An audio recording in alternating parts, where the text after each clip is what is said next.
আমার কাজ করা উচিত ছিল, আমার গান গাওয়া উচিত ছিল, আমার খাওয়া উচিত ছিল, আমার ইংরেজি শেখা উচিত ছিল। এরকম যখন উচিত ছিল কোনো সেন্টেন্স আমরা তৈরি করব, তখন আমাদের should have plus verb three ব্যবহার করতে হবে, অর্থাৎ ভার্বের পাস্ট পার্টিসিপল ফর্ম। যেমন আই শুড হ্যাভ লার্নড, আমার শেখা উচিত ছিল। I should have made English video, আমার ইংরেজি ভিডিও তৈরি করা উচিত ছিল। I should have eaten rice, আমার ভাত খাওয়া উচিত ছিল।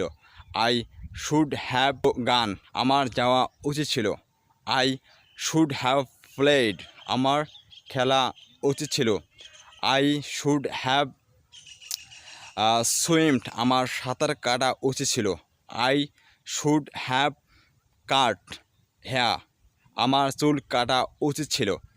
আমার বাড়ি যাওয়া উচিত ছিল। এই ইংরেজিটা কী হবে আপনারা সবাই কমেন্ট বক্সে জানাবেন। See you next video.